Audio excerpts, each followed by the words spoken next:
ready, Chuck.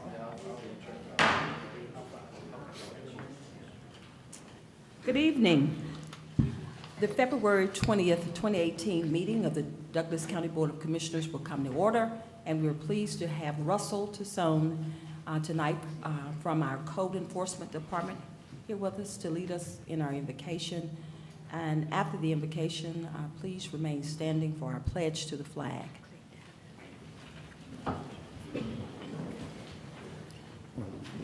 Thank the board for the opportunity to open the invocation at tonight's meeting. I'm going to read two verses of scripture real quickly before we pray. It's Exodus 13, verses 21 and 22. The Bible says, "The Lord went ahead of them in a pillar of cloud to lead them on their way during the day, and in a pillar of fire to give them light at night, so that they could travel day or night. The pillar of cloud by day and the pillar of fire by night never left its place in front of the people." Let's pray. Lord, one of the things we can take from these verses is that your presence is always there for us, to lead us, to protect us, and to guide us, both in times we can see and in times we can't. Lord, I pray that you are honored first and foremost, and for open hearts and minds in here tonight. Lord, I thank you for your direction and guidance, and I ask for the courage and strength to always follow where you lead. Above all, Lord, I thank you for the sacrifice of your Son, Jesus, and the salvation made available to everyone who calls on his name. Lord, I praise you and thank you. In Jesus' holy name, amen. To the flag of the United States of America, to the republic for which it stands, one nation, under God, indivisible, with liberty and justice for all.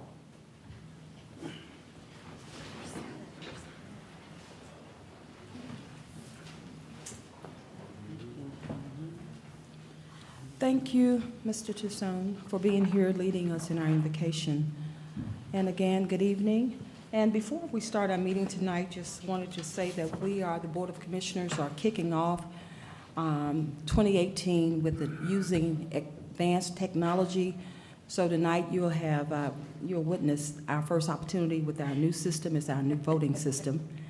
And we are definitely ramping up our transparency. So therefore, we ask you as we move into the 21st century tonight, if you would bear with us. This is our first time utilizing our voting system, and we appreciate your patience. Thank you so much. Clerk, do we have any public comment? No, ma'am. Okay, we don't have any public comment. So with that being said, presentations. We have one presentation, and it's the SPLOST update, and it's Mr. Rich Boulain. Mr. Boulain, please come forward. Good evening, Madam Chair, members of the Board of Commissioners. My name is Rich Boulain. I'm with Moreland Altobelli & Associates, and I'm here to present the January update of the SPLOST program. You see February 1st, but it's work through the end of January. First up is the program. If you remember, it's about a $100 million program. It's divided between fire, EMS, transportation, and Parks and Rec. The first one is fire, 32%. Right now we've got about budgeted $31.6 million. Transportation is $51 million, and we've got programmed about 30.5. And then Parks and Recreation is 17, and we've got programmed 16.9 million. And then the program management expenses over the 6 years at 4.2 million. So that's how you can see we're lagging a little bit behind in transportation just because we had those big buckets of money and they haven't been actually assigned to projects yet. With that at the bottom, you can see we've invoiced or we've paid just over $4 million to date. Then we break it up. Fire, EMS, you can see lower right-hand corner, we've done about $460,000 worth of work. Transportation, we've done just under $3 million worth of work. And Parks and Rec, we're about $150,000. Okay. Tax collection revenues, our baseline, our plan is the blue line. The actual is the orange line. And you can see where we, at the end of December, the collections we got at the end of January, you can see that there's an uptick where we're starting to get closer to our estimated amount. The details on that, at the bottom of the page, you can see the December collections were $2.45 million. That was the best month we've had. Equate that to the holiday shopping and everything like that. Currently, we're about $300,000 behind where we thought we would be. This really shows the numbers. You can see in the capital letters, the 9-month original projected. At the end of December, 9 months, we thought we'd be at $17.9 million. We collected 17.65. So we're roughly about 315,000 behind where we thought we would be. Runs a shortfall of about 35,000 a month, where we figured we were collecting just under $2 million a month. It's about a 2% difference. Again, Jennifer and I were just talking, we're looking for Januaries to see how, hopefully the holiday season will continue in the month of January, and we'll see an uptick also. But just a little bit below where we thought we would be. Next slide is the bond payback program. No changes from last month. We made our April 1st 17 payment. Our next payment is April 2018. So that's the $8.5 million. That's due April 1st of this year, and that money is sitting in escrow. We've collected the tax revenues, and we've put that off to the side so we can meet our bond obligations. This is just showing the bond payment balance going down as we make payments, and the available SPLOST funds as we spend money. The total goes down. Moving into the projects, first up is Fire EMS. First project is the digital radio system. Digital radio system, the contract's been awarded. Had some preliminary meetings, and we're looking to get started middle of next month on the digital radio system, and that project's about an 18-month duration. Following that is the ambulance procurement. The ambulance for the first SPLOST year is actually here. It was delivered last week, so we'll get that paid off, closed out, and we'll move to the next year's ambulance procurement. The pumper truck is in Winder, so it's in the state of Georgia. There was a couple of punch list items they needed to take care of, and we're expecting that by the end of this week or early next week. And then the ladder truck, which was that quick procurement, talking to the deputy chief, I learned it left Wisconsin today. It's about a 2-day journey to get down here to Georgia, so the ladder truck should be here later this week. Station 3 renovations. We talked about that yesterday, but we had a budget for that. We put it out on the street for bid. Came in a little bit higher than what we thought it was going to come in. So we're going to work with the chiefs and see if we can value engineer some of that out and see what we can get that down to, and figure out what they want to do with that project. Station 2 roof replacement, done. That's complete. The new fire station signage, that's Extreme Imaging right here in Douglasville. They are working through that. Last I heard, they were over 50% done, so that should be done by the end of this month. And Station 4 roof replacement is also done. So those are some of the renovations that the chief had. If you remember, we had about $350,000 a year for renovations for fire EMS. Next is the fire safety house. The only reason I kept it on here is I know it was on WSB the other day, and I thought it was a great report, and it sure looked great. And I encourage, if you haven't seen it, go on the internet and go see the report. It was great. That's it for fire EMS. Moving into the transportation projects, 51%. First one is the resurfacing program. The resurfacing program for 2017 is complete. The only thing that's outstanding are a couple of punch list items. So we're waiting for the contractor to finish those, and then we'll process the final invoice. Riverside Parkway streetlights, this is the economic development money. Greystone Power and Mass Tech are out there installing the lights. I drove through there yesterday on my way back, and they're just past Tributary up in that area. So I'm not sure that's halfway there, but it's pretty close to half. Riverside Parkway, Rock House Road, that's the traffic signal installation. They're working the road, the road widening section, concrete curb and gutter, sidewalk, and I heard today that they've actually requested Greystone Power to move and get the power service turned on, which takes about 2 weeks. So 2 weeks from now, I believe the pole should be up and we'll have some energy out there. Moving into the intersections and operations, Stewart Mill Road, Reynolds Road, Jacobs Engineering, we have a mutual agreement on a price to complete the design. We're just waiting to get the final paperwork and get it executed so that we can get them working on that to finish that up and get that out on the street for bid. Bright Star Road, John West Road, that's Southeast Engineering. They are actively pursuing the design on that, so that's ongoing. Sweetwater Church, Doris Road, that's the joint effort between Paulding County and Douglas County. Paulding was working to minimize right-of-way take impacts to the project. I believe they finished their work, and Miguel has a meeting with them later this week to go over what they've done, what their findings were, and what their idea of minimizing the right-of-way takes is. So we'll be meeting with Paulding County to see what they came up with later this week. And Chapel Hill Road intersections, that's also Southeast Engineering. All the paperwork's in place for them. They're actively pursuing the design. And again, what we've asked them to do is they've done some surveying, and once they get their concept drawings, want to bring us the concept drawings so we can start reviewing them, take a look at what their ideas are to resolve the road intersections. Next up, Post Road Bridge at Dog River.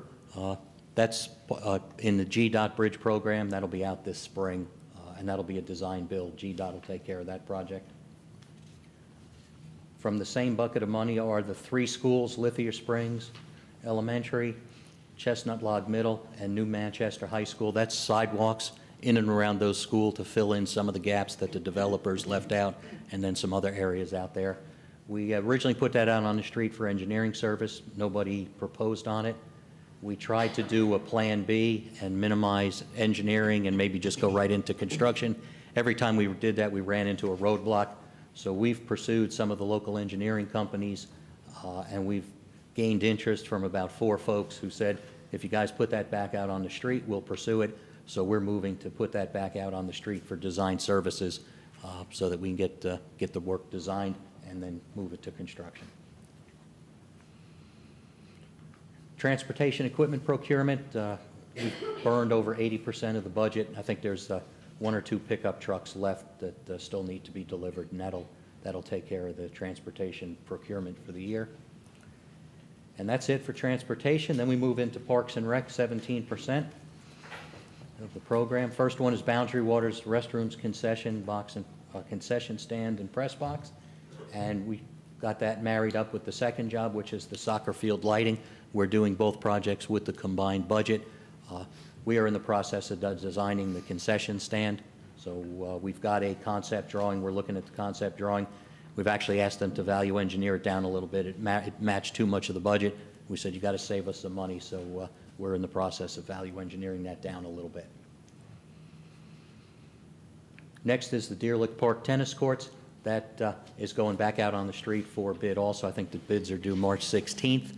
We didn't receive any bids the first time for engineering services. We did the same thing. We called around to some of the folks, some of the A&Es. They were busy with some of the bigger projects that I'm going to talk about in a minute, but they made a commitment too that if you put it back out on the street, that they would pursue it and submit a proposal. Next one is the multi-purpose rec center. This is one of the projects that the A&Es were working on when the Deer Lick Park tennis court came out. And this one is in the selection committee, the evaluation committee, and the recreation committee. Within a month, we'll be coming before you for a recommendation for award for the design services of that rec center. The senior center, that's about a month behind. That's still in the evaluation committee. We received 9 proposals. We're still in the process of scoring all those proposals, and then that'll go to the Recreation Committee too, and then come before you for a recommendation for award for design services. Billard Park and Fairplay, same thing. We're in design for the bathroom concession stand press box and some fence work that'll be in conjunction with that, so that's ongoing also. Post Road Park are just 2 score boxes, a $24,000 budget, so we're moving to get those done as quick as we can. Parks and Rec also has some miscellaneous equipment. I think they have $35,000 left, so we'll finish that up. They have a couple of vehicles on order. And then our program management expenses, we had $770,000 through the end of December. I think we spent $617,000, so we still have at least 2 months that'll take care of our usual monthly billings. And that's it, unless you have some questions. Questions from the Board of Commissioners? Yeah. Vice Chairman Robinson? Thank you, Madam Chair. Rich, I've just got a couple of them. I'm going to go back to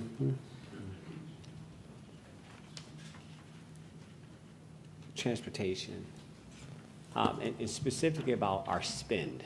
And my question is, I think you mentioned that we spent all but the original $3 million. Is that an accurate statement? First part? For transportation? Yes. SPLOST.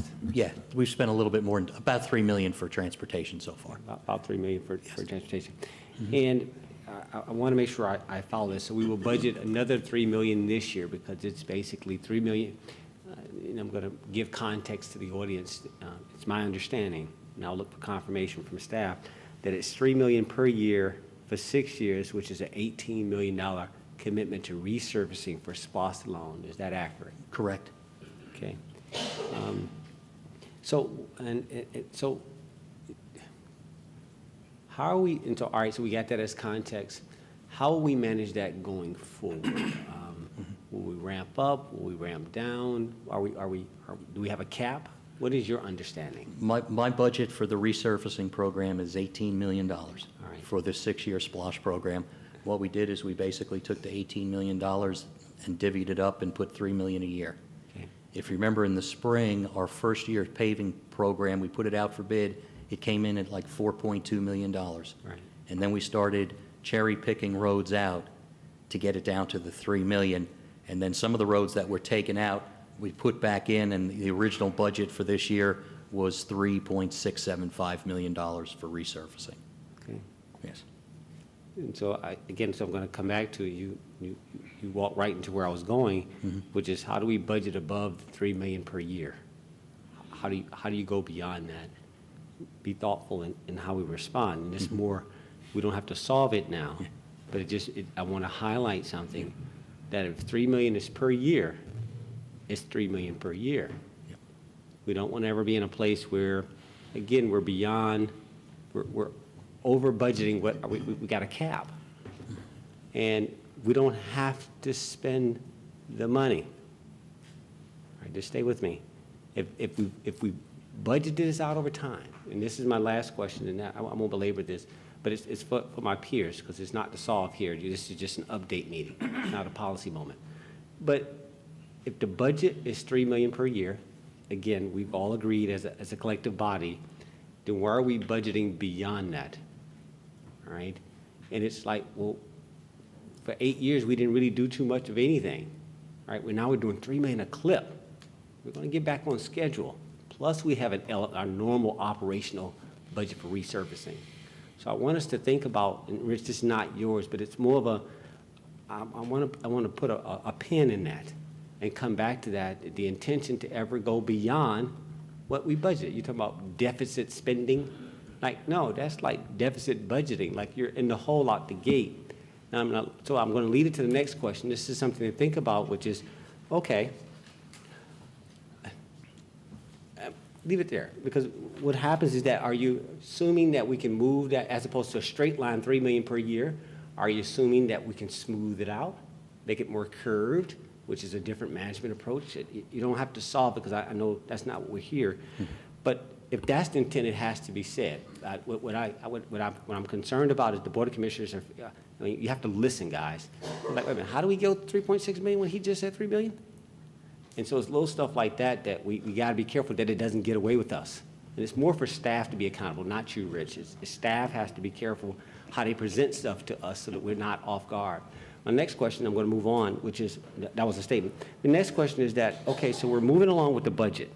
And there was this notion, and again, part of this transportation conversation is that if, in fact, there's a need to accelerate the spend, and let's say, I think, and Ken, you may want to help us, and we don't have to solve this now, but make a note, that was something 85% of this had to be committed. 85% of the bonded amount had to be committed in the first 3 years. Well, based on this little software, and I know you probably can figure it out for me, well, how far are we off? In other words, we got a lot of mini projects.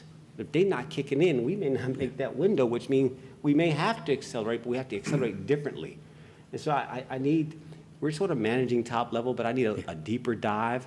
It's like, please explain to me how are we going to be on track to spend what we're supposed to spend? So I don't want to overspend an area I'm not supposed to, but then I don't want to underspend either and be in jeopardy of my bond. Can you help us get there between the next meeting? I mean, Absolutely. And we actually have a meeting on the 28th, next Wednesday, to look at that. But you do have some pretty large projects coming up Okay. in the next 2 years that, take the rec center. Yep. That's a $7 million project. Yeah. That's, that's 6 months to design and 12 months to build.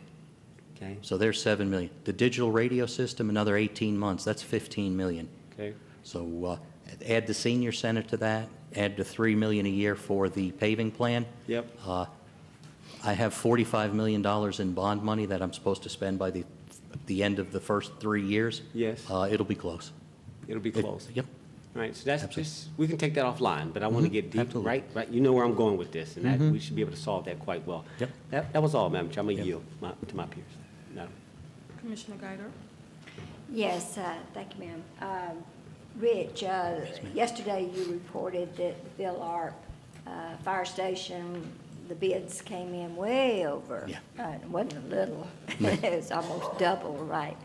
And I mentioned that we were going to be under on the radio system, about $500,000, and that we could use some of that money. But it's not a complete tear down of the existing facility, although it is one of the oldest facilities, fire stations we have out here. But would you go back and redesign and try to reduce the cost, or what's going to be the procedure? This is a renovation of existing facilities plus a addition. So there is an addition there. What we're going to look at is, the stove that's spec'd out. Can we use a cheaper stove? Can we use cheaper materials? Is there ways we can save money and value engineer some of this out? But you wouldn't reduce the square footage? No, I wouldn't reduce or it. No, I anything wouldn't like go that? into, I wouldn't spend money to redesign it either. I would look where I would look for opportunities to save money, and, but I wouldn't go into redesign or anything like that. Okay, and the Dog River Bridge, we lucked out. The state of Georgia said, hey, we had that on our radar and we're going to pay for it. And so we had anticipated it being $8 million, I believe, in the SPLOST program. But was that included in the bond? Did we hear about the DOT picking up the tab Yeah. before we went out to the bonds, or what? Okay, first of all, the bridge is in a bucket of money that has a total of $8 million. The estimated cost for the replacement bridge is about $2.5 to $3 million. I use 3, so I equated that bridge to $3 million out of the 8.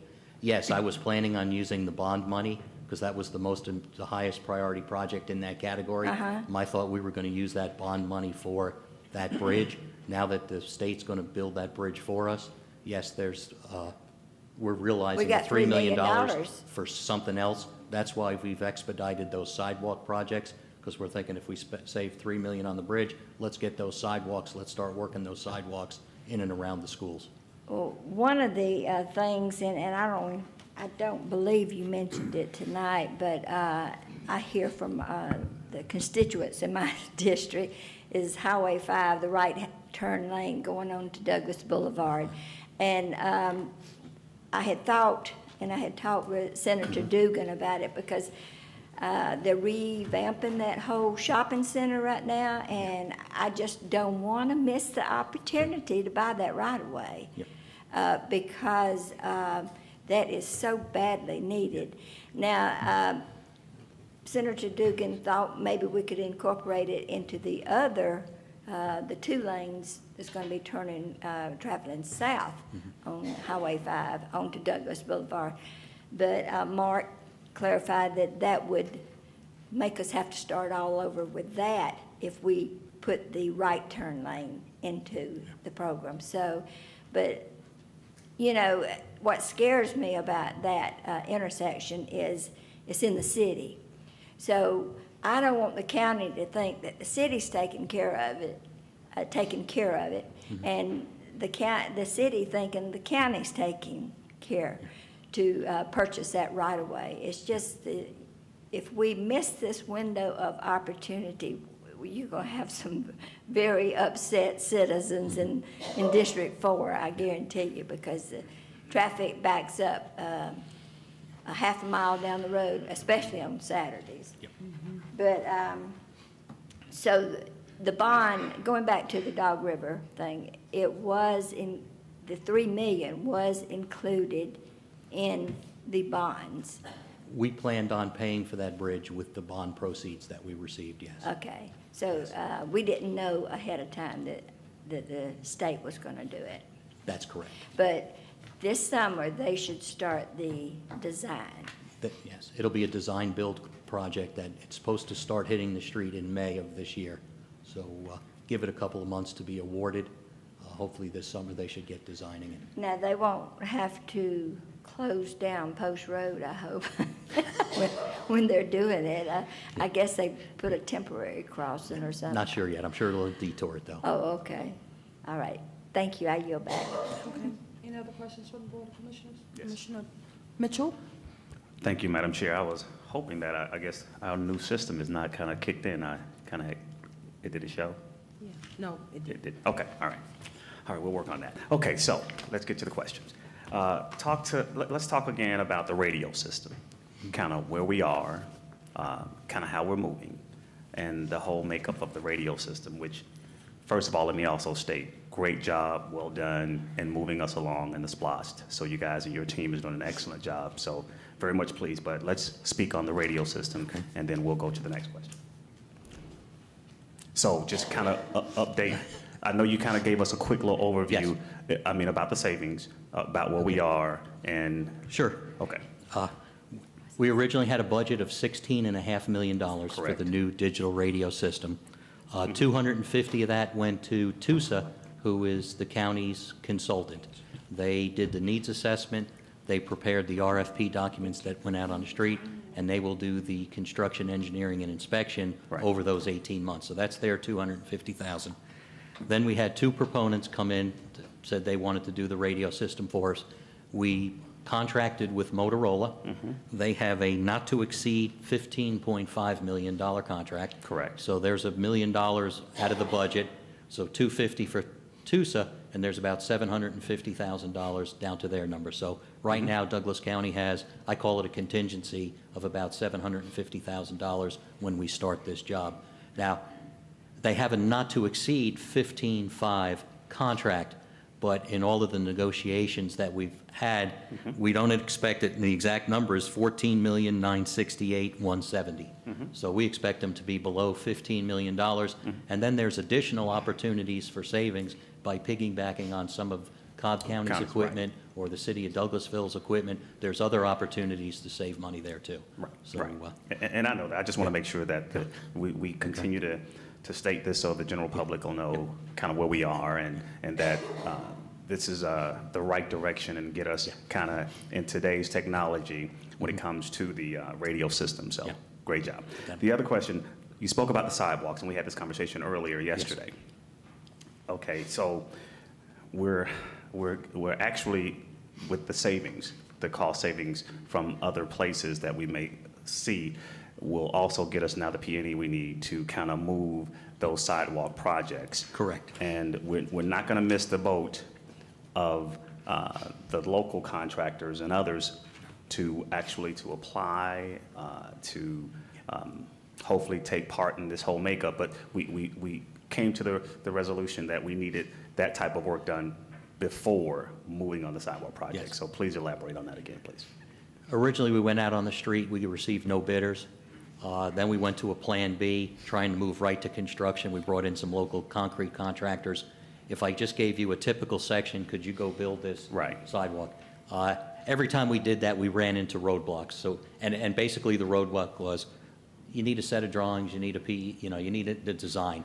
So Right. what we did is we reached out to I think there's 4 or 5 local engineering companies in and around Douglas County and in Cobb, and basically said, hey, we didn't get any proponents the last time we put this out on the street. If we rebid this, would you propose on it? Right. And they were like, wow, we didn't know about it. Yes, absolutely. 2 of them are right here in Douglasville, within the city limits. Good. They both reached out to me and said, we'd love the opportunity to bid on it. I said, I'd love the opportunity for you to do it. So, yeah, we're going to put it back out on the street, and we expect to see people bid on it. So we're not losing any scope of the work, nor are we losing any quality. Oh, no, not at all. Right. So we'll get some good quality work. It's just that Without a doubt. we've got to do one more step just to make sure that the powers that be who ask for these types of drawings can clearly identify what that is, so we won't Yes. kind of put the cart before the horse. Okay. The other one, Senior Citizen Center. Yes. Give me an update again of kind of where we are, kind of. Senior Center, we put And the Lithium architect Springs. engineer services out on the street for bid. We received 9 proposals. Very competitive, and we are in the process of reading every one of those proposals, scoring them, and then tabulating the scores. And then that goes, the evaluation committee will review all the scoring, and we'll come up with a recommended A&E to do that work. That'll go to the Recreation Committee. Once the Recreation Committee sees it, then we will come before you and come with a recommendation of, we think you should award it to ABC. Right, and not disclosing, but they look pretty promising. They look, I mean, not disclosing, too much information, but. Very promising. Okay, Very good. promising. And we will continue, as I stated yesterday, continue to get updates on the many contractors, so we can kind of assure that when dealing with minorities and women and Douglas Countyans and so on, that we kind of keep a true, real count. And if you want to, I have that information. It didn't change much from last month. Understood. I'll update it again next month, and I'll plan on presenting it to you next month. Right, and that's okay. I mean, I just wanted to make sure that we don't lose focus on assuring that we're at least offering and assuring that those that need to make notice about these types of projects that's going on, that they can bid on them and be a part of this whole entire SPLOST project as a contractor. So we don't allow these guys to miss the boat in the event that they would like to be a part of this whole process. We're tracking the DBEs, the women-owned businesses, and the locals. Good enough. With that being said, I yield back, and again, job well done. I appreciate it. Thank you. I yield back. Okay, thank you, Commissioner. Commissioner Mulcair? Yeah, a very brief, short question. Sure. Probably likewise the answer. You talk about the process of developing plans, bring it before the different committees, for example, the Parks and Recreation Committee, bring it before the Board of Commissioners. Yes. How about, at what point do the citizens get to look at these plans before they're adopted to make their input?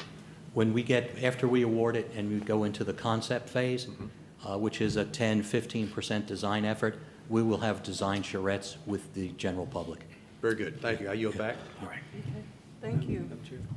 Vice Chairman Robinson? Yeah, just one quick point of clarity. Thank you, Madam Chair. When I said we wanted to follow, I'm back to the transportation question.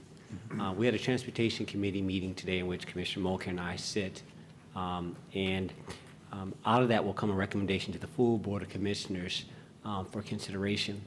And the last time you were here, we talked about the process that would happen. In other words, the Transportation Committee would set the budget, frame a budget.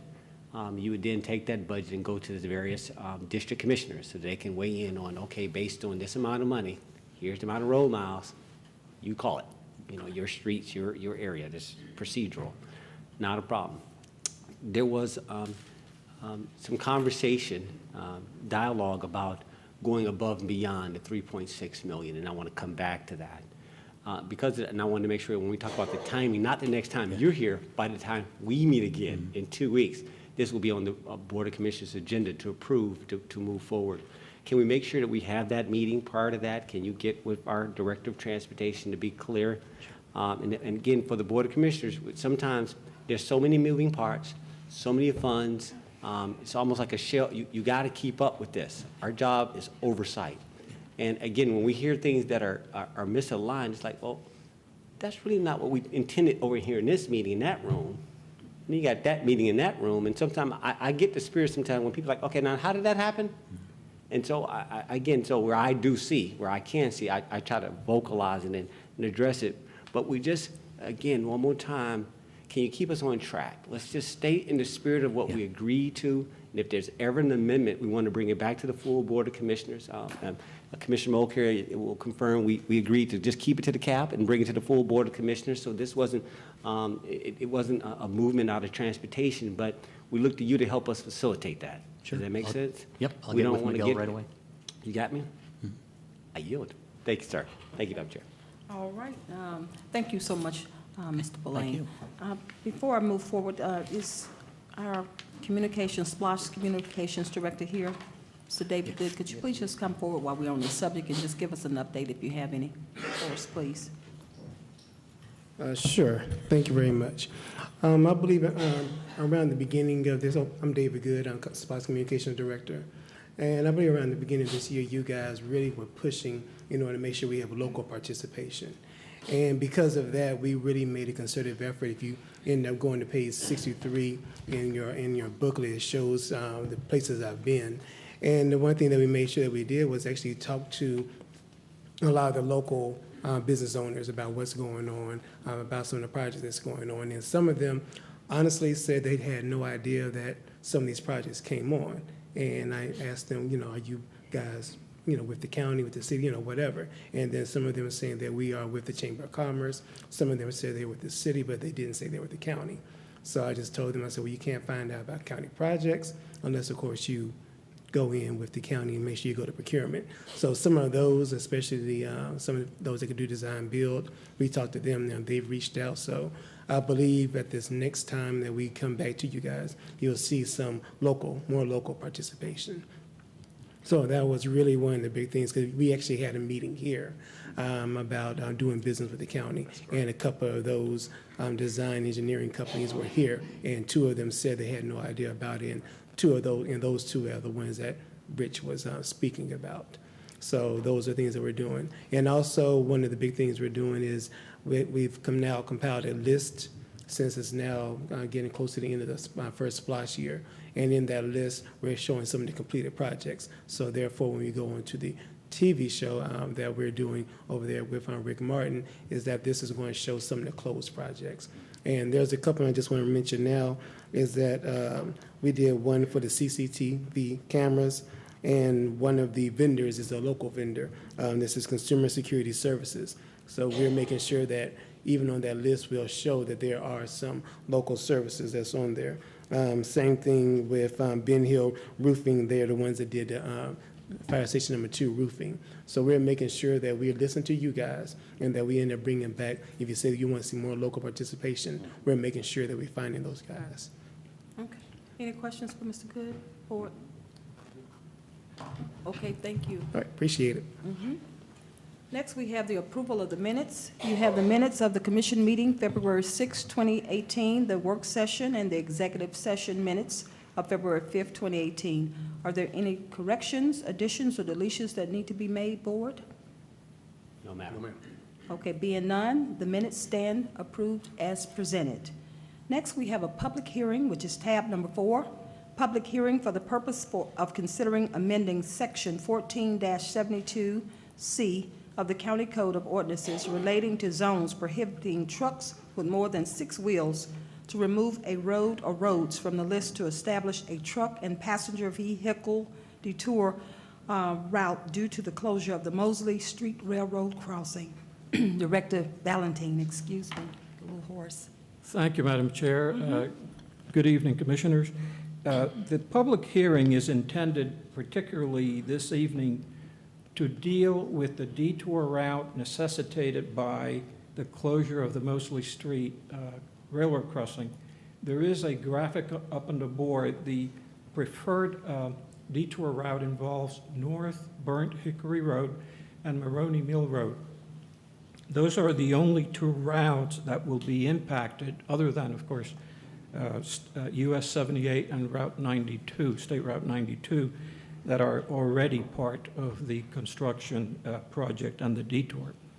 The reason for the need for the public hearing and for the resolution that will be up for consideration upon completion of the public hearing, if it be the board's pleasure, is because the local ordinance, section 14-72C of the county code, has a prohibition against trucks over 6 wheels using certain roads in the county. One of those roads on that list is Maroney Mill. And so in order for there to be established a detour route that will include not only vehicular traffic but truck traffic as well, that prohibition will have to be lifted, at least temporarily, during the construction of the Route 92 realignment project. And so that is the purpose of the public hearing this evening. There's been discussion between the various agencies involved, the Georgia Department of Transportation, the city of Douglasville, the county, and the fire department as well, and the sheriff's office. They've viewed this particular route, and it is the recommended route for consideration.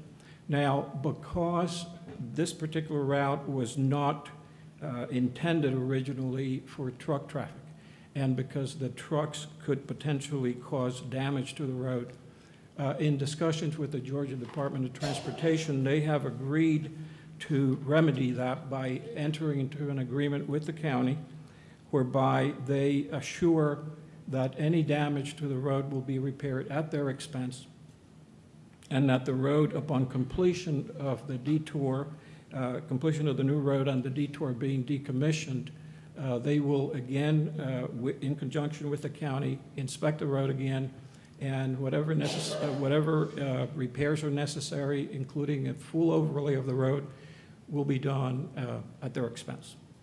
So that is the extent of the consideration this evening. During the process, we have reached out to the public, citizens in that area. We mailed letters to all the residents along and property owners along Maroney Mill and North Burn Hickory, and publish the notice in the paper. And I'm sure that you have probably heard from some of the constituents having concerns about certain other roads. But again, the deliberations this evening, as it relates to the resolution and the changes to the ordinance, are strictly in connection with Maroney Mill Road and North Burn Hickory Road. Okay, thank you. This public hearing is open to the public at this time. And is there anyone here who would like to speak for this, on behalf of this hearing? And I can just tell you on behalf of the purpose of considering amending 1472, which is the county code ordinances of the zones prohibiting trucks. Please state your name and address, please. Larry Pierce, 4120 Van Sant Road, Douglasville, Georgia.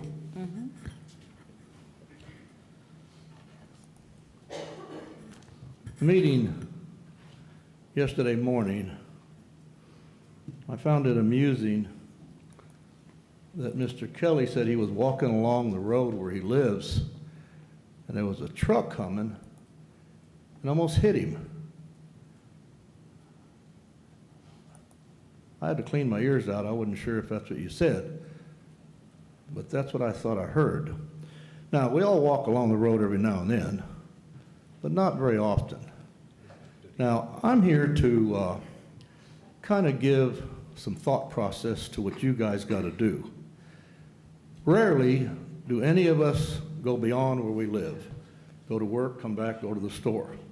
Ironically, I wanted to make sure what was going on, so I spent an hour and a half today, this afternoon, driving these exact roads. I live across on 92 on this side in Mr. Kelly's district. Now, everybody who drives knows we got signs, and we got police signs, and we got all kind of signs. Signs don't get it. So if the people are concerned about what's happening, and he's saying they're going to put signs up, signs don't get it. I live on Van Sant Road for 42 years. Semi-trucks come down there, buses come down there. None of them supposed to be on there because it's a longer route. Now, everybody who's had geometry knows the shortest path between 2 points is a straight path. So whatever path DOT is going to put out is beneficial. And we know you've got to do something. Everybody here is a fool if they think something hasn't got to be done. It's got to be done. But the point is there's ways to do it that will help everybody. There can be flashing signs saying truck route. There can be breakers as there are in a subdivision over here that was put in when the certain police lived over here. That was a cut-through road going through Chapel Hill. Zappy-doo. Nobody went through the housing. They went around the long way where the dip was. I rode over there, and there's some dips and whips and everything else. Trucks slow down, trucks come up. It takes a lot of time for them to go and make turns. When semis make a turn, their rear wheels mash the septic tanks on the side of the road. Excuse me, not septic tanks, but the drain line where they got to access the road to. Now, there are things that can be done, and I'll tell you the cheapest thing can be done. You put a policeman off duty in a car, and you put, just like it says in certain states, double fines. I almost parked in a handicap spot about 4 years ago, and I almost had to pay $500. And I say almost because I didn't pay it, and I didn't really officially park in it. But let me tell you, when you find out there's a double fine, and you pay an off-duty policeman to sit there, they're going to go the route you say to go. Nobody in their right mind is going to go a longer route. A truck driver gets paid by time and mileage. We all live by time and mileage. So do the most economical thing, but then the people who live there, and I'll tell you right now, there's a fellow out here, a friend of mine, who went door to door trying to get people here from Maloney Road. People don't come. You know why they don't come? Because they don't think you're going to do a thing to help them. But let's fool them this time. Do what you can with his input and the people's input so that it at least makes logic in the best ramifications. Thank you. Thank you, Mr. Pierce. Anyone else speaking for? Right now, we're speaking for. Yeah, because I'm coming to a guest next. He wasn't, but he was off subject. But we want to, anybody speaking for, then I'll move to the next one, so we don't have anybody for. So moving ahead, is there anyone here that would like to speak against this? And if you could just line up if you would like, and it'll make it go faster. You have 2 minutes each to speak, so if you would Madam Chairman, Yes. Commissioners, Jack Clower, 5011 Moroni Mill Road. Appreciate what his comments were. I was there, been there when that road was dirt. From day one, we have a lot of families here tonight that live in that area. A lot of kids play on that road. Okay, sure, every once in a while a truck will come through it, but every morning at about, say, 6 o'clock when the people are going to work, we've adapted to the normal automobile traffic. It is bumper to bumper. 8 to 10 people pass before I can even get out of my driveway. You've been to my house, you know where I live, right in a dangerous curve. This road cannot take any more traffic, especially truck traffic. 90% of your traffic is coming out of Paulding County. This is a cut through for automobiles, not tractor trailers. If you go to the end of Burnt Hickory, where it dead ends the four-way stop sign, you're talking about a nightmare. A tractor trailer's got to come to a dead stop like the other cars are. A good example is Thornton Road right now. I experienced that this morning myself. Tractor trailer stops, he might get one tractor through a red light. There's no red light there where it dead ends in the Burnt Hickory. But if you research Malone Street, coming off of 92, right below the fire station, there's 2 stop signs on it. It comes right back into the industrial access. That's the logical thing to do. It gives you 3 outlets to 78 Highway, McIntosh Road, the Municipal Parkway, and then you got Burnt Hickory when it dead end. That's 3 outlets. Moroni Mill Road has only one straight through to Burnt Hickory, and there's no way a tractor trailer could make a turn on Huey Road. This county, This road cannot handle tractor-trailer traffic. Sure, you might see one come through there every once in a while with a special delivery to some place, but the automobile traffic is so intense right now. You're talking about bottleneck traffic. And a lot of people, grandparents like me and all, have got these kids playing around there. It's dangerous right now with the traffic, the speeding coming down that highway. I'm asking y'all to deny this, to try to detour it around. Put it down Malone Street, if you would. There's other people here, I think, go along with the same idea I've got. There's no easy solution. It's gonna happen. If it was gonna be a short term, like say, oh, we only gonna do it for 2 weeks, I wouldn't say a word about it.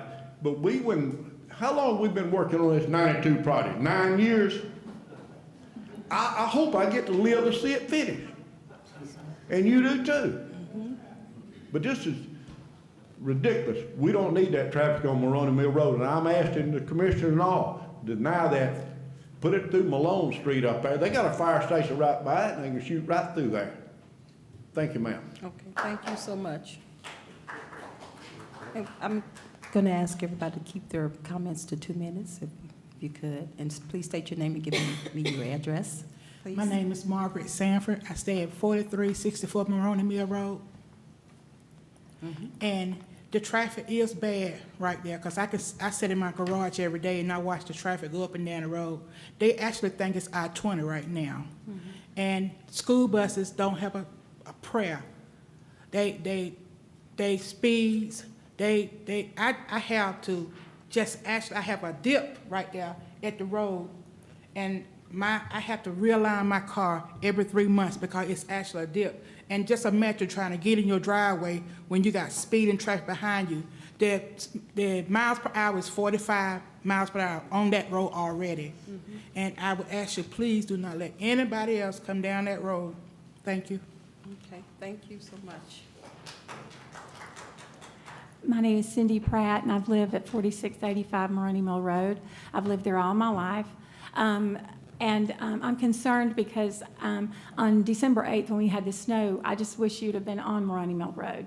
There were traffic, there were tractors, there were cars backed up and down the road that could not even make it down the hill right at my house. And I'm concerned if you put a tractor trailer on these roads, we're never going to be able to get up and down the road. We were late getting to this meeting because just turning left onto Dallas Highway, there were 10 cars in front of us. That's just people trying to get home from work. You put in extra traffic, we are not going to be able to get to our jobs that we've been going to every day. So we're asking that you reconsider this. Malone is a much straighter, safer venue for these tractor trailers. Maroney Mill has hairpin turns, and it's going to be accidents, and I'm afraid you're going to see more and more people hurt going to and from work every day. So look at it and think hard and long before you give this the go-ahead. I ask you for that. Thank you very much. Thank you. Good evening, Madam Chair, Committee. My name is Grady Jordan. I stay 2190 South Flat Rock. Pretty much it's the same situation. A lot of traffic. We have one sign say no trucks. And they basically done tore our street up from Cedar Mountain going towards Strickland. It's bad. And just like the neighbors say, they speed all the time. The speed limit is 35. You need speed bumps on the street. And I get up early and you see tractor trailers sneaking through there, 14-wheeler, 10-wheelers. You know, they sneak through like early in the morning, you know. And maybe you want to take a look at that, because we don't need no heavy traffic over there neither, because it's already heavy. It backs all the way up to all the way up to my house, and I'm like middle ways in between Cedar Mountain and Strickland. So if you can, you know, take a close look at it. Thank you. Okay, thank you so much. My name is Alan Till, and I'd like to address the traffic on Maroney Mill Road as well. And if we could have the commissioner give us a list of all the names of the roads that may come about at a later date from this crossing closing, which is kind of odd to me that we did not have the rights to put the road from 92 underneath the railroad and get that approved before the crossing closing. But Maroney Mill Road I do use as a access road back home from I-20 because the traffic is backed up all the time to Lee Road.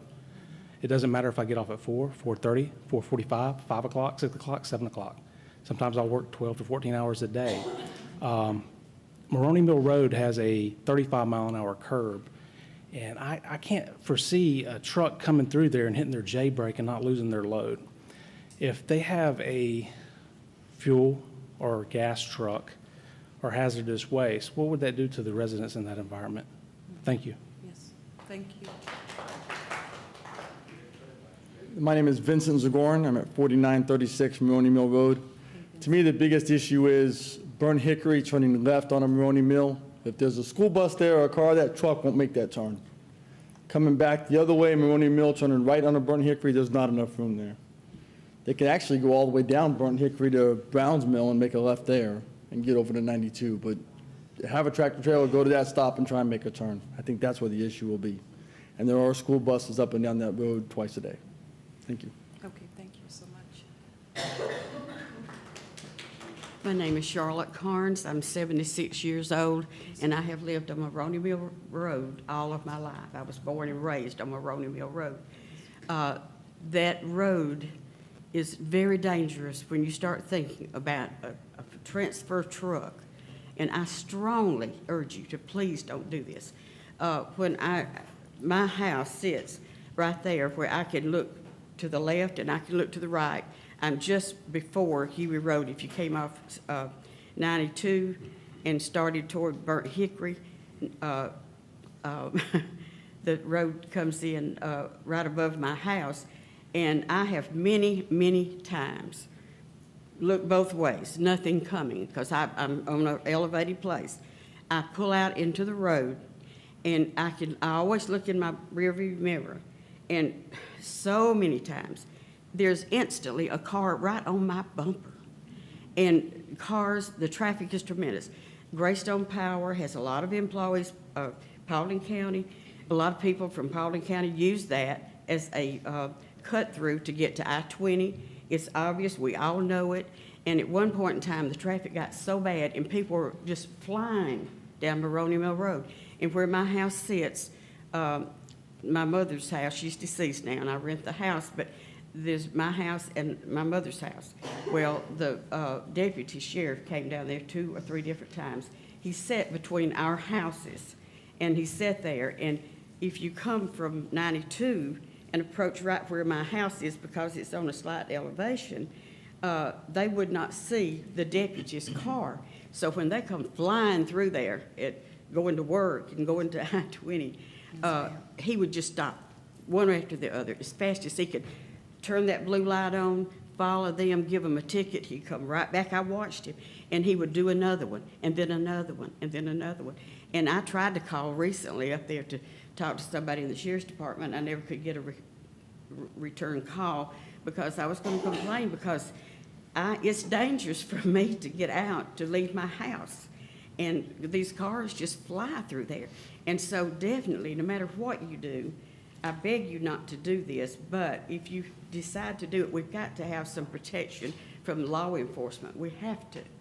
And I don't know, like I say, if they could just take the first turn and go that industrial access road off of Burnt Hickory and go right down there to Malone Road, they come right out on 92 Highway and just save us from all that dangerous traffic. There's one other point I wanted to make. And I think this gentleman back here talked about the curve that's maybe 35 miles an hour. Many years ago, Dr. Morgan had a son, and they had left the football field. There were 4 boys in the car. One of them was killed on that curve because when they paved the road originally, it was a dirt road. They paved the road originally, and they left that curve because my grandfather's house sat in that curve. I don't think they really did the right thing, but those were the old days. And he had some trees, and he was an old man, and they wanted to straighten the road a little bit, and it just tore him up because it's going to have to cut this tree that meant so much to him. There were several oak trees, and he begged and pleaded that they wouldn't cut the tree. And so they made that curve. Well, the gentleman that was at Georgia Power, Hughes, his son was killed. And that's a dangerous curve. And also, a friend of my husband, one day we were at my mother's house, and it's been a number of years ago. We were at my mother's house, and these people stopped and knew my husband. They saw us out in the front yard. They stopped and said, come on, we're going over here to see a guy that we know over here. And he wouldn't get in the car with them for whatever reason. I don't know why, but anyway, he didn't. They left our house and went on toward 92, toward 92 Highway. They couldn't make the curve, and one of those guys was killed. So it's a bad curve. And those big trucks, it scares me to even think what could happen with them. So I beg you to please reconsider this road and these trucks, because we just do not need it. Thank you so much. Thank you. So welcome. Yes, sir. My name is Robert Bailey.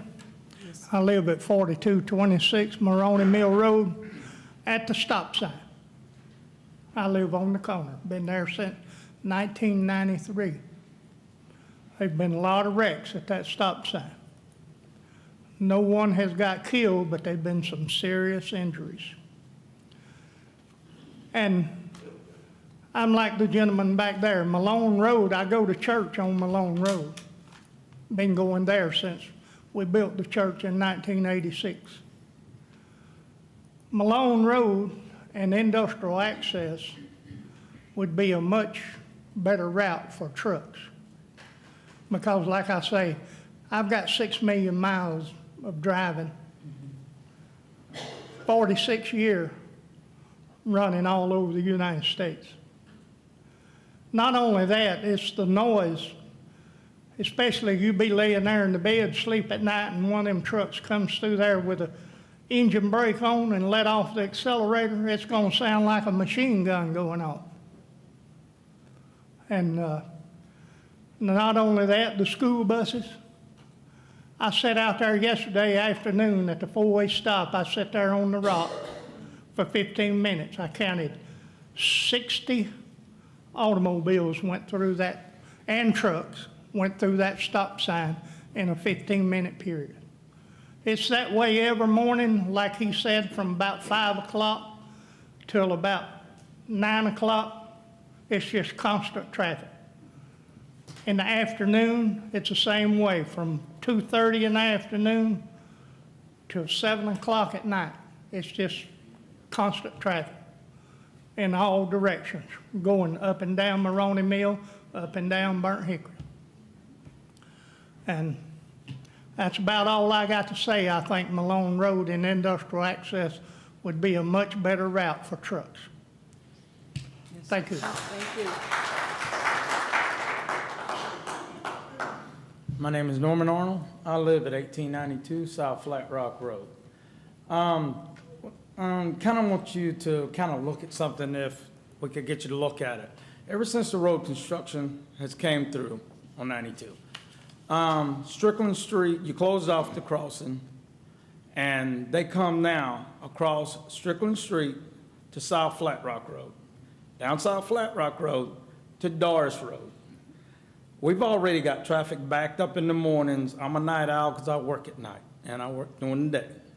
Traffic is backed up at 4 o'clock in the morning from the bottom of our street up from people that come from Dallas, Paulding County. Now we got the truckers coming through that's coming from the truck route to bypass. For the past 2 weeks, I've followed 4 to 5 trucks a day trying to make that route. They're tearing the curbs up, they're tearing the roads up, and they're making traffic back up.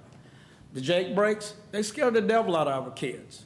Most of the kids don't even know what a Jake brake is.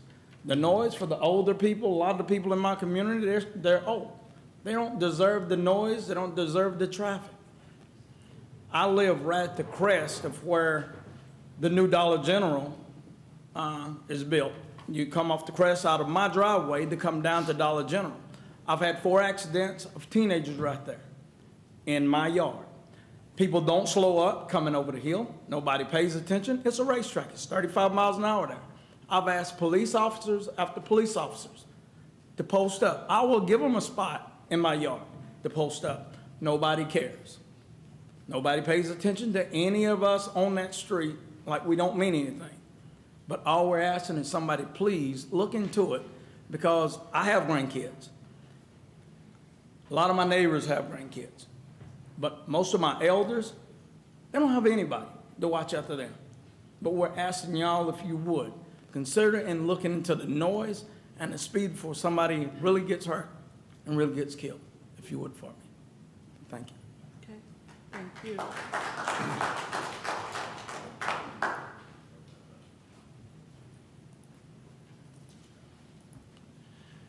Fred Wellington. I live at 5081 Maroney Mill Road, and I've been there all my life, so I know the road real well. The curve that they're talking about mostly at 35 miles an hour, that's not only the bad curve on the road. One between my house and Jack Clower's house is also horrible. And I can't tell you how many cars have been off the road taking my mailbox out, my son's mailbox, and my son's pasture fence across the road. My son has a farm tractor. It stays at my house, and he owns the property across the road from me now, which I gave him. He crosses that road with his tractor all the time to put out hay for his cows. It's very dangerous. I can pull out of my driveway, and before I get to Jack's driveway, there'll be 3 cars on my bumper. After I go around the curve at Jack's house, we've had people pass us going up the hill. There's a double yellow line in the road, but people don't seem to understand that. Also, people get off of I-20 at Fairburn Road. Instead of going through town, they cut through by Beulah School, go across 78 down Burnt Hickory to Maroney Mill, and come down our road going into Paulding County. They take that route in the morning going into work. That way they bypass town. They don't have to go through all the red lights, a couple of stop signs, and they own the expressway. Same thing in the afternoon going home. That's causing our problem. I have another question. What is the other routes that we can consider? Can they go all the way down Burnt Hickory to Brownsville Road and cut back over to 92? Thank you. Okay, thank you so much. Yes, you have one. We have one more person. Thank you. You can come on out. Yeah. I was just getting ready to close it, but you're here. No, take your time. Yes, ma'am. I'm Sybil Clower, and that's my brother-in-law back there, Jack. Yes, ma'am. And we've lived on Maroney Mill Road. Well, I have for about 50 years. And I just wanted to ask one question. Wouldn't it be logical to go through industrial access? Their road would be a lot better, you know, if it's used for industry and all. Don't they have high, heavy trucks and things that would go along there and wouldn't affect us so much? And one more thing I'll say. Ms. Carnes was saying 3 people have been killed there. There's been more than 3 people killed. I know one guy was killed. One night we were sitting in the kitchen and we heard this bump, bump, and I thought it was thunder. And it was a boy went out in the pasture and killed him, and there were about 3 more in the wreck. One night, we were all, I was in the living room, and I saw these lights going through my front yard, and he had ran off the road, and it doesn't have to be snow and ice either. Ran off the road, and he was just driving around in my yard trying to find a way to get out.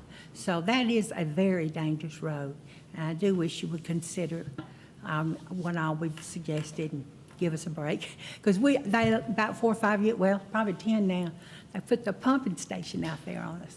So we've had a lot of stuff done just because we're we're a good location to go through and everything. But anyway, I appreciate you listening to me. Thank you. Thank you. You're welcome. With that being said, do we have anyone else that would like to speak for or against this? Here, you can. Yes.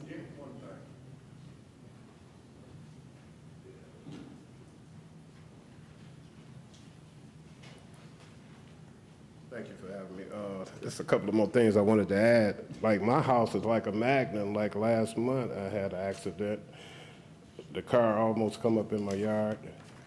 Fire department, sheriff, everybody out there.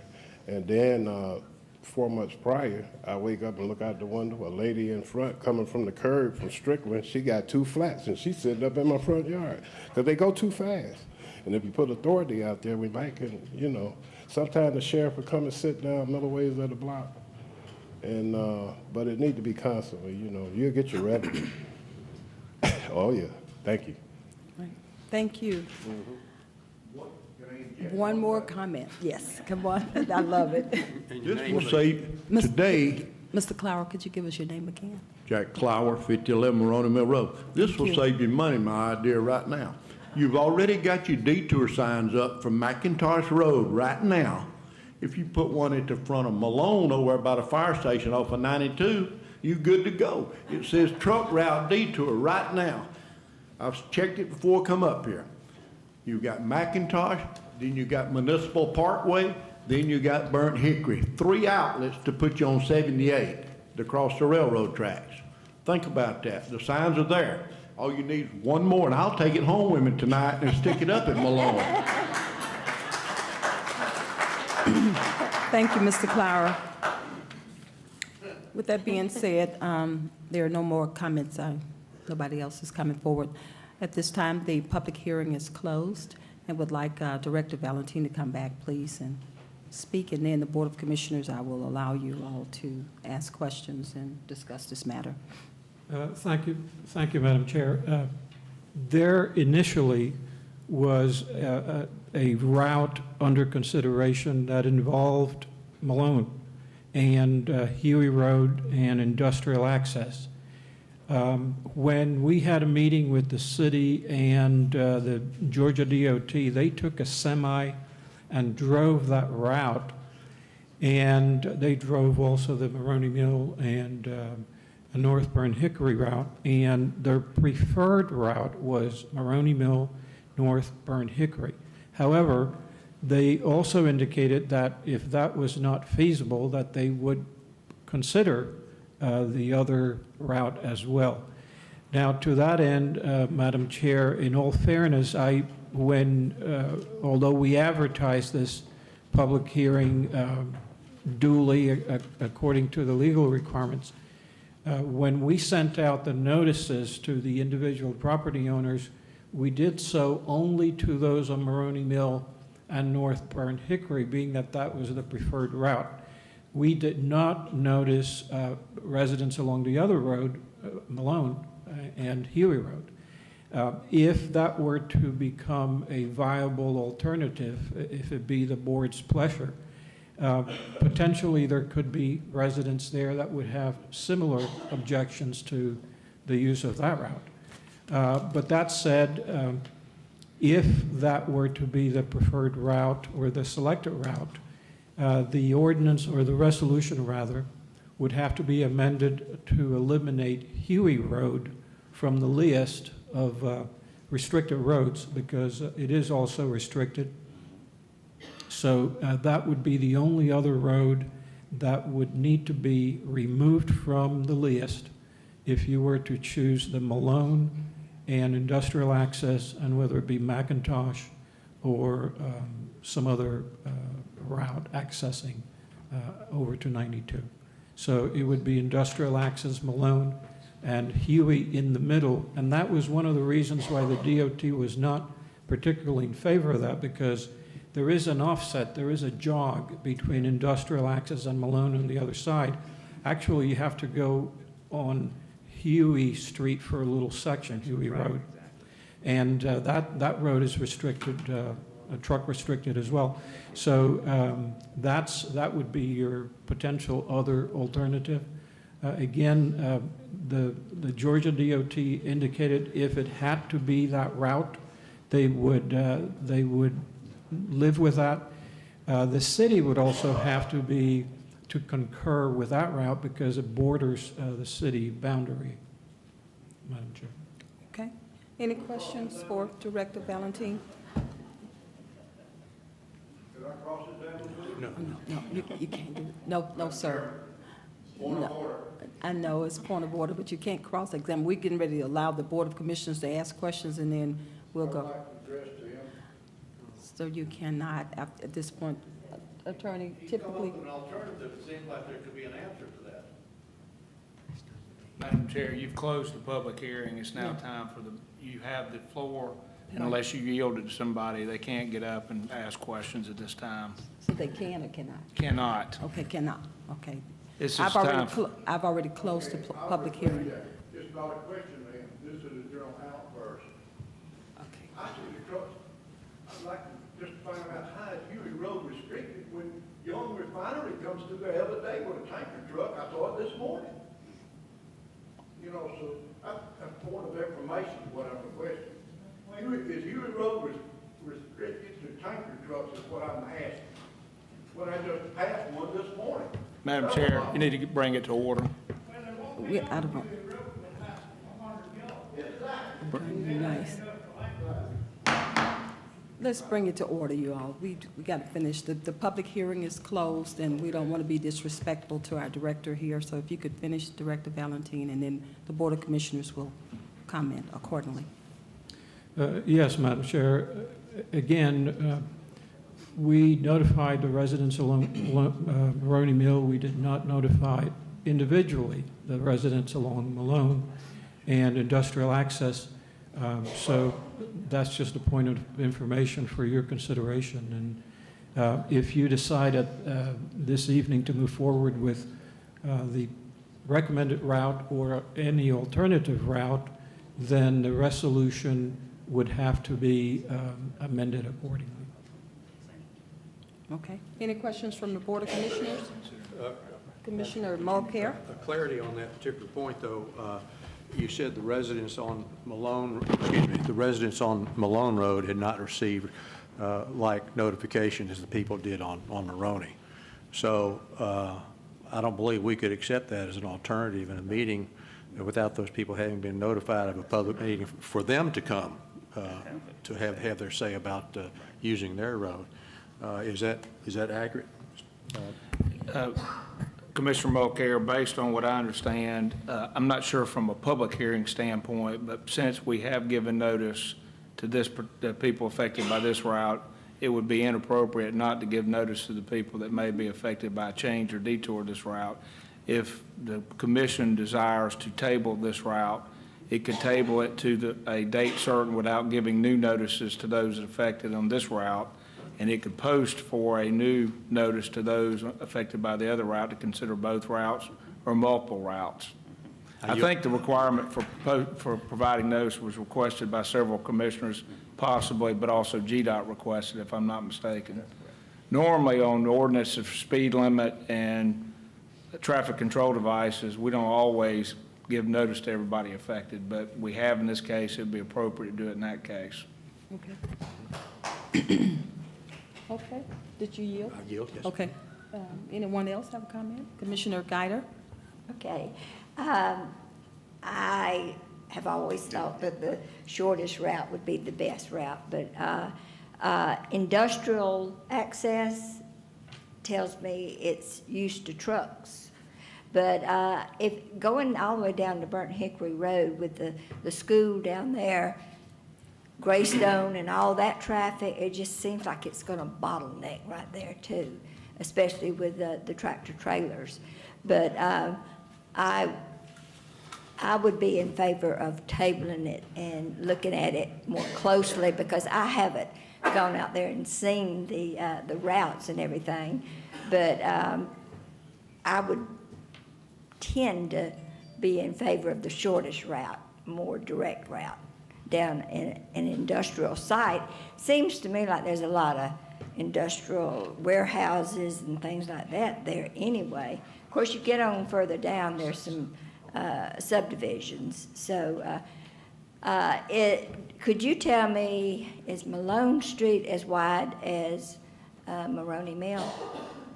Are they about the same? Yes. Pardon? About the same. Am I allowed to speak again? No. Gail, speak. I believe that,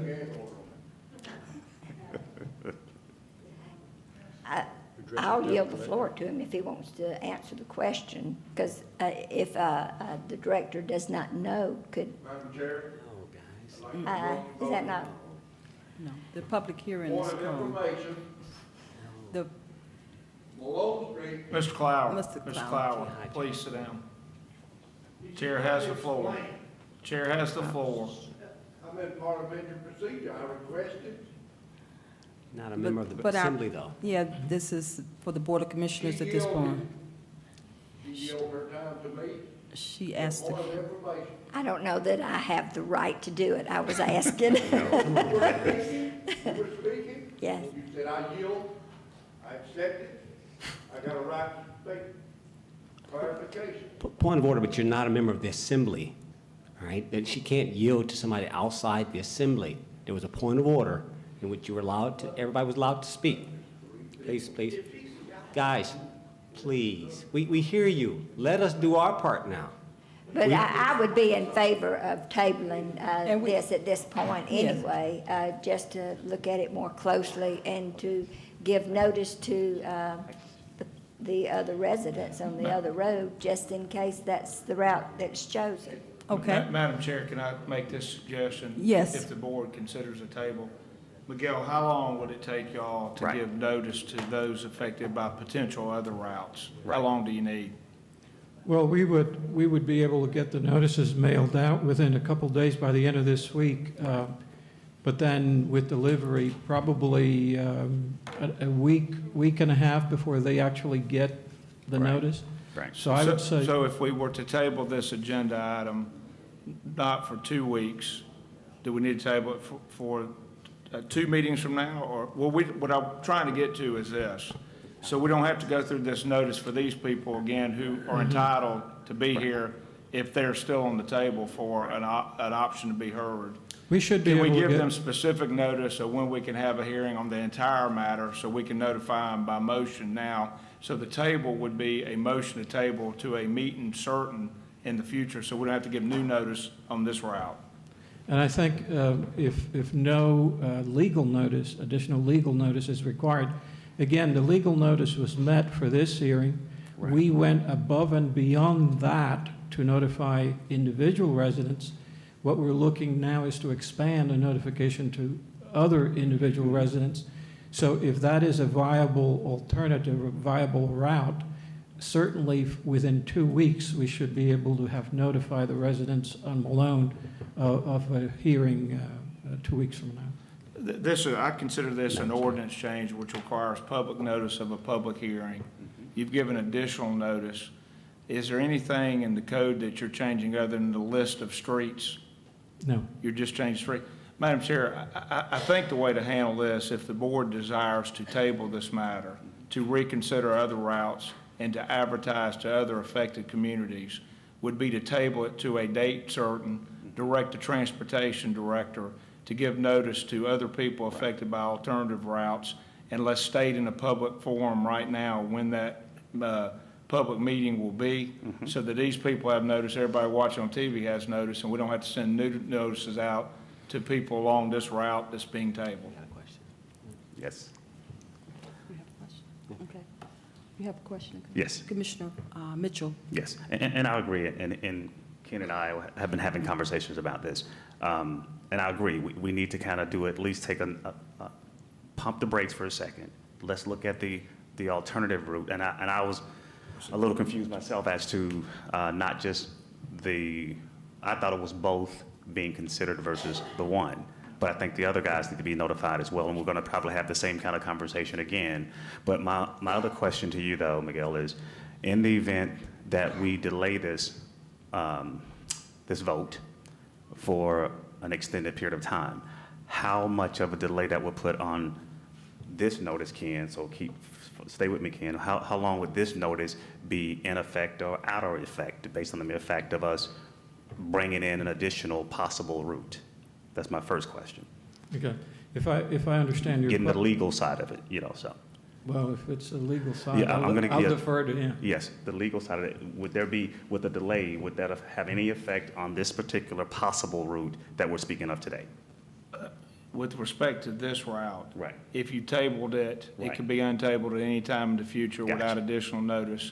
However, for sake of giving notice to the public, it would probably preferable to give them a date certain when their matter will be And I considered. agree with that. I totally agree with that. So that way, everybody can come back and have the same kind of conversation at the same time with everybody.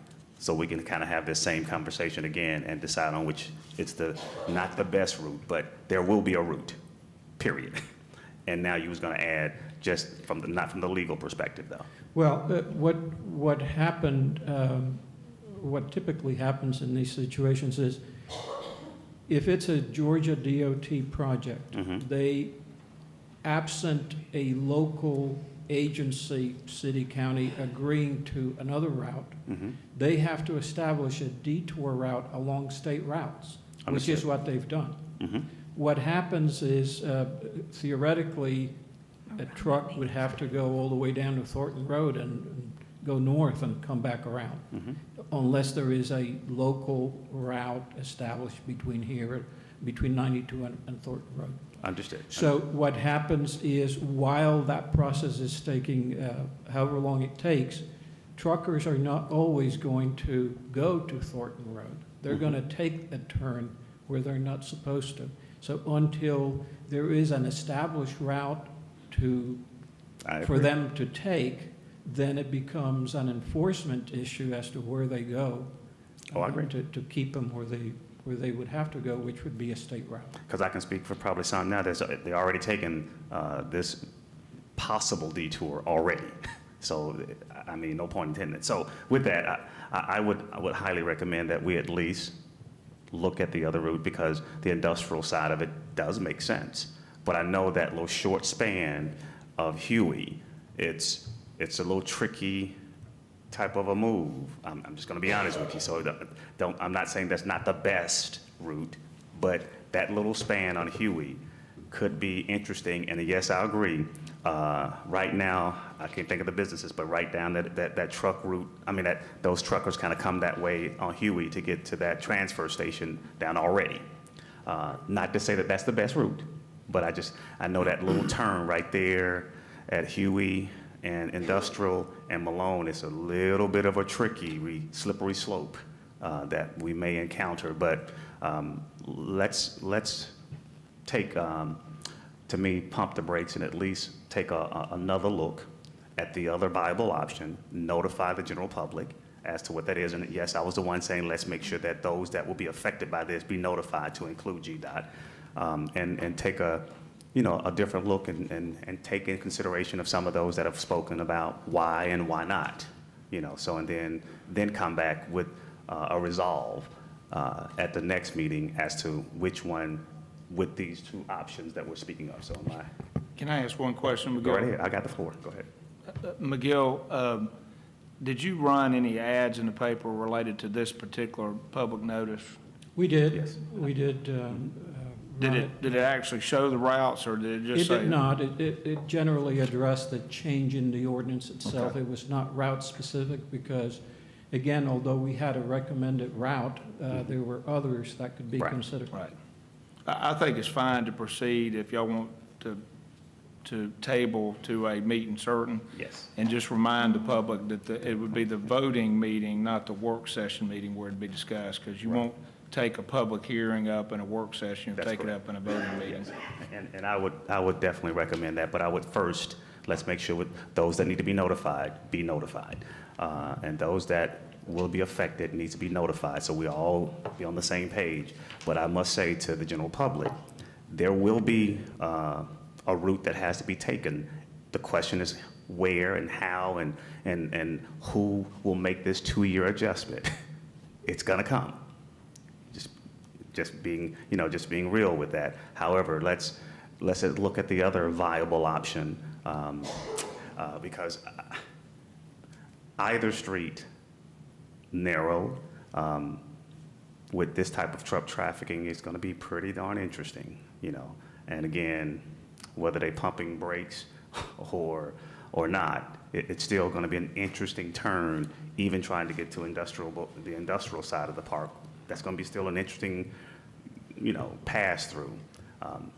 Unless, Miguel, you come up with something even more interesting that puts us outside and it becomes a longer route. So, but I would suggest that if this board would, you know, take in consideration to pump the brakes and let's table this to a definite time. And Madam Chair, if I may, I don't know if there's a representative from the Georgia DOT here this evening that may be able to speak to this issue.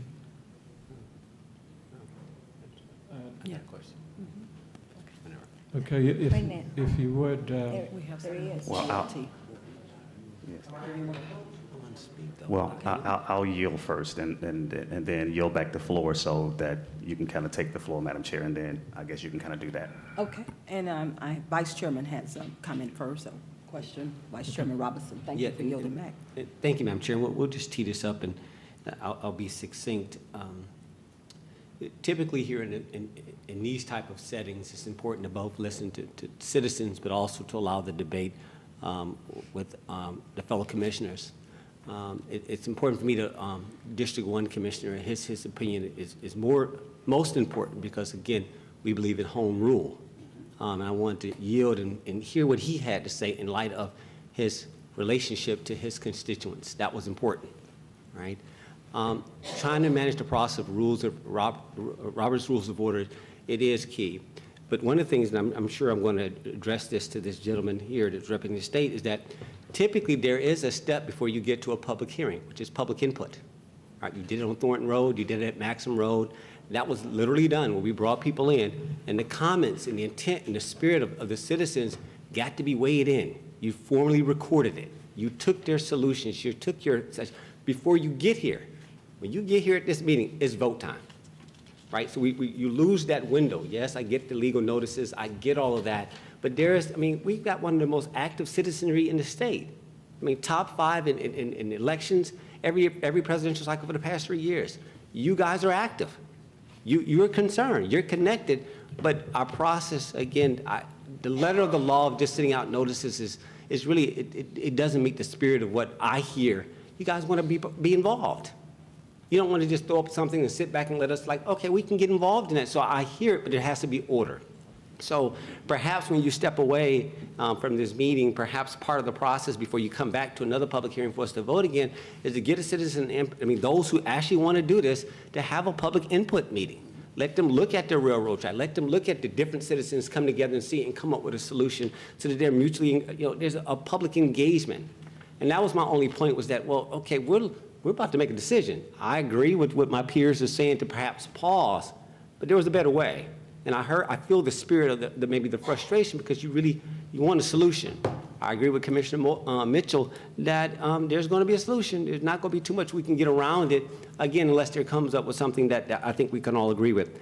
That being said, I'm going to yield, Madam Chair. I just wanted to make that comment that I don't disagree with whatever the motion is, but at the same point, I do highly recommend that there is beyond just the legal notices to say that we fulfill the letter of the ordinance, that there is actually some time that is spent allowing the citizens who actually want to come down and touch the map and give real input and give their real honest, look, I understand what I'm doing. I'm not, we get it.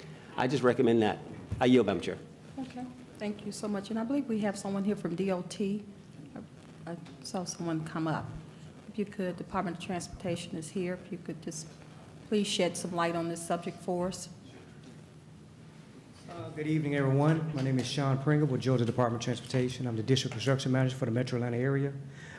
Basically, as a recap of Director Miguel has stated, we did propose several different type of detours that we had pretty much planned for this route.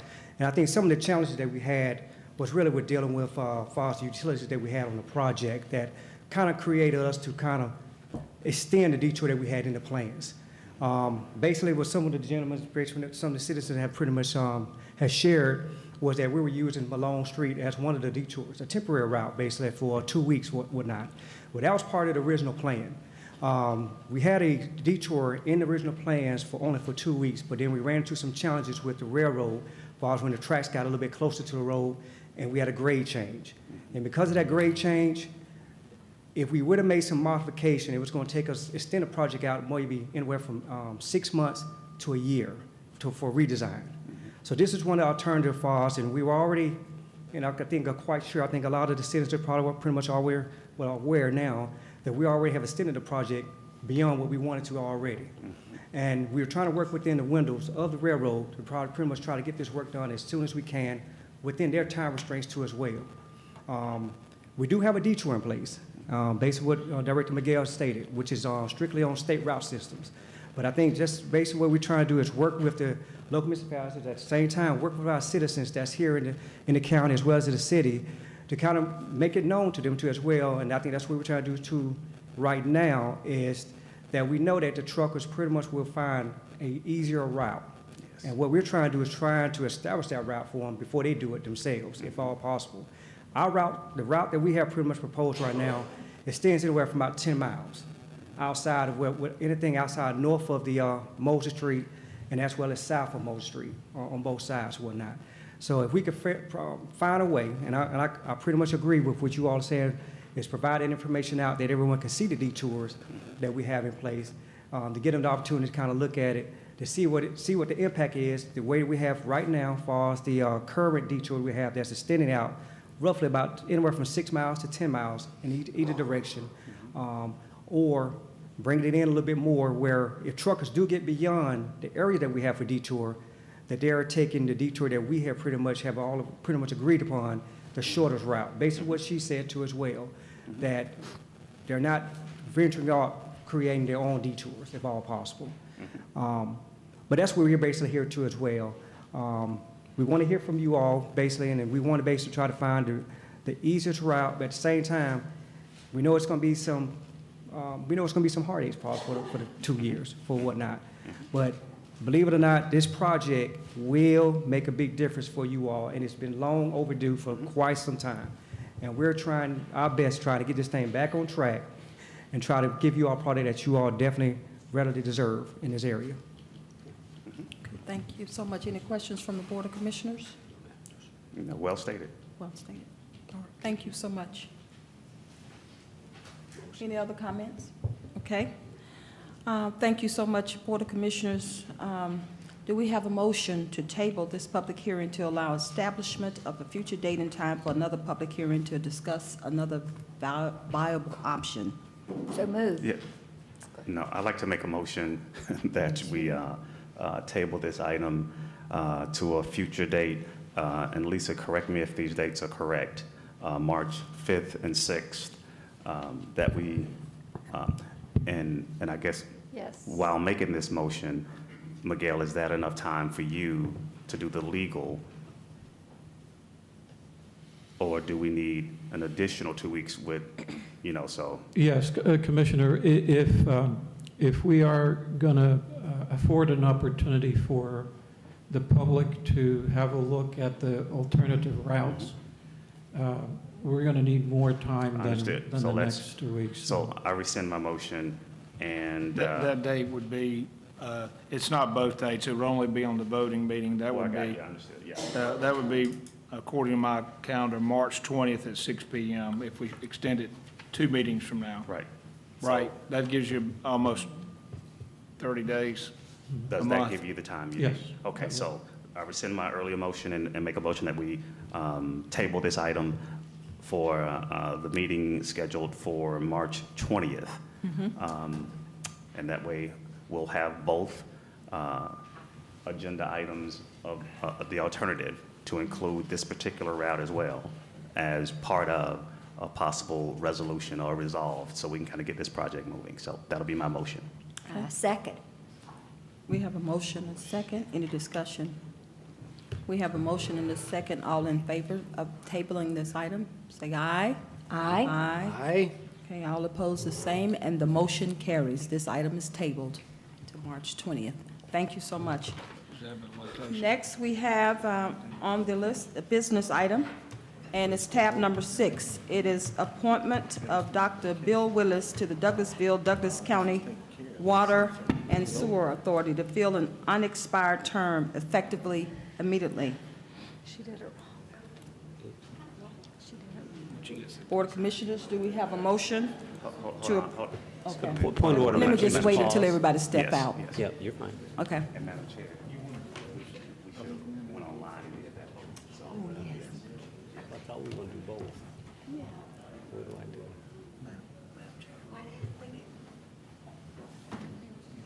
so we got to It's slow down. disappeared. We're supposed to went online and did that. Well, throw it up there, let's do it. But see, she had to wait. Because the motion was a little bit different. Let's see what it looks Okay, like. so Yes, I'd she like to did, but she ride already out did, though. She did the there. 5-0, I don't know if you guys saw it. But you got to give them time so they kind of type in what my Okay. motion is. And then type it, you got to type it in. Lisa. Then we got to go and it'll pop up on the screen, then you vote. And Did then, it go to sleep? right.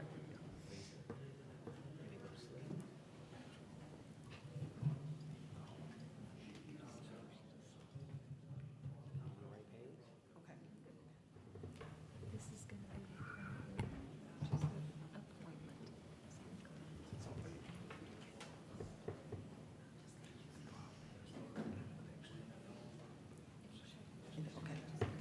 And then I'll just give it home when I finish. Okay. Right. Thank you all so much for allowing the meeting to recompose for a minute. We had to allow our citizens to leave from behind the public hearing. We will start again, and we will, tab number 5, which is the business item. It's appointment of Dr. Bill Willis to the Douglas County Water and Sewer Authority to fill an unexpired term effectively immediately. Board of Commissioners, do we have a motion to So approve? moved. Second? We have a motion and a second. Right, so give her a All chance. in favor? No. Okay. Give her a chance, Hold on give her a just a chance. second. Hold on. Now you. Okay. You can cast your vote now. Please cast your votes.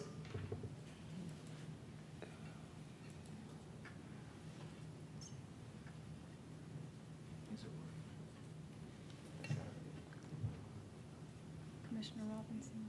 Waiting on You me. gotta save it. Did you save it? Yeah, I got it.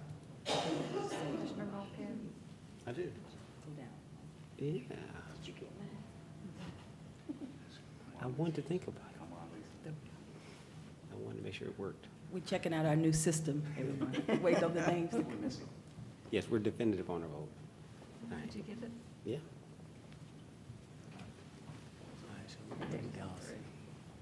It's coming. I'm not getting mics for some reason. I did it. He did. Mhm. Okay, so let's just,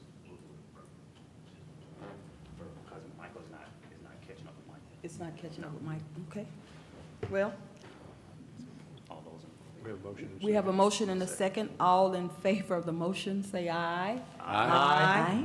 Okay, all opposed, the same, and the motion carries. Very good. Thank you all. We try, oh, there it is. There you go. So, Dr. Willis, you're the first one to be electronically voted in. appointed. I'm out of order, excuse me. Very good. That's great. Okay, so I believe we have to wait a second to allow the computer to process. Okay, very good. Next, we have another item, which is tab number 6. It's it's a new business item, and it's authorization to increase the tourism director position from grade 2 to grade 10 and amend the budget accordingly. Board of Commissioners, do we have a motion to approve? So moved. No. Second? We have a motion and a second. Bear with me. Take your time. Okay, here we go, guys. You may cast your votes. We didn't have discussion. Any discussion? I'm so sorry. Any discussion? Commissioner Guider? Yes, I am not in favor of this, mainly because it has nothing to do with the person that this job is, this increase in her salary is related to. It's just the precedents that we're setting because we're going outside the recommendations of our recent salary study. Okay, any other discussion from the Board of Commissioners? Okay. We have a motion and a second. At this time, cast your votes.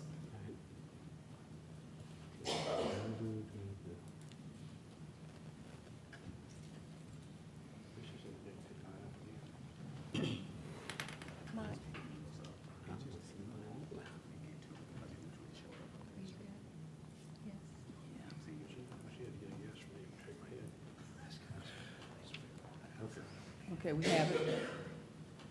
The votes are presented on the board. So the vote is 4-1, and the motion carries. Thank you. Okay. Next, we have our consent agenda, and our attorney would like to discuss tab number 9. Attorney Bernard. Attorney Bernard, Yes, ma'am. tab I'm number sorry. 9. You said you wanted to discuss. I'm amused at the new voting system, Madam Yes. Chair. Item 9, Madam Chair, needs to be tabled until, we'd requested it be tabled. Item 9, which is the authorization to, authorization to approve an agreement with GDOT in regard to a temporary designated truck detour route during the construction of Highway 92 relocation project, and authorize the chairman to sign all related documents. Because it's related to the public hearing you had earlier, I would ask it be tabled until your March 19th work session and March 20th voting session, because you really can't approve this until you decide what the track routes are. Commissioner Mitchell, will you call a motion? Please. Well, first, I'd like to make a motion that we remove it from the table, Second. Okay, we have a motion and a second. and that will be item number 9, by the way, my apologies. Okay. What about you moving it from the table or from the consent? Let me back up, from the consent agenda, my apologies. Remove it from the consent Consent agenda. So moved. Okay. We have a motion and a second. Do we have a second? Okay, we have a motion and a second. Any discussion? We have a motion and a second. All in favor, say aye. Aye. Aye. Okay. All opposed, the same, and the motion carries 5-0. So all of us are on board. Tonight, the consent agenda, I will, before I start. Hold on, point of order. Okay. So now I'd like to make a motion that we take item number 9 and table it for the work session of March 19th, and the voting session of March 20th. I'd like to put that in the form of a motion for approval, for it to be tabled. Okay, we have a motion and a second. Any discussion? We have a motion and a second. All in favor, say aye. Aye. Hold on. Oh, you want us to vote again? Did you change it to be a table? Yes. I guess. Yes, Well- it's, yes. Tabled.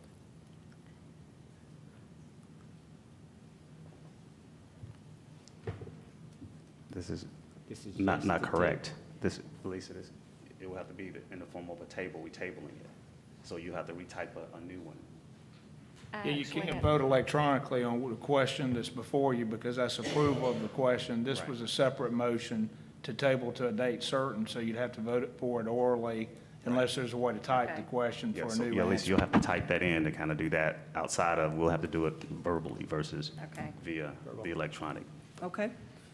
So let's see what Lisa, I don't know what Lisa's going to try to do.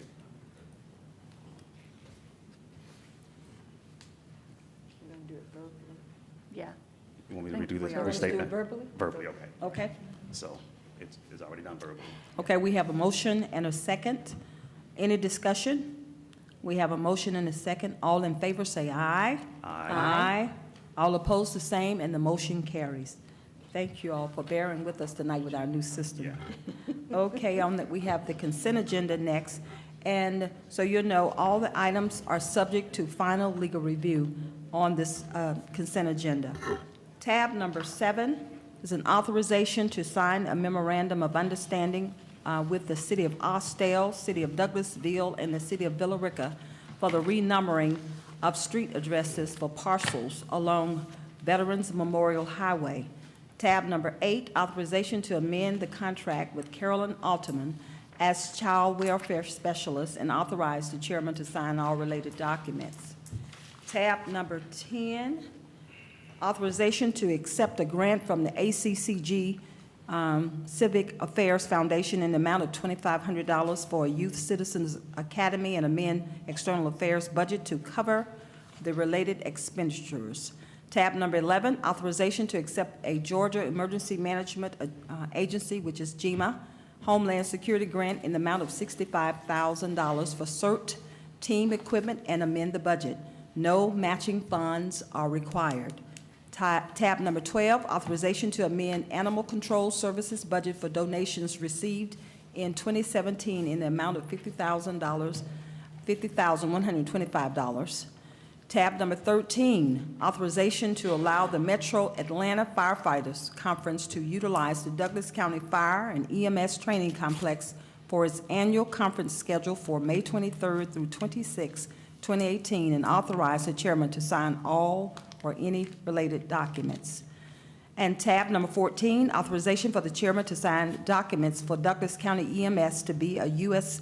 Department of Labor provider.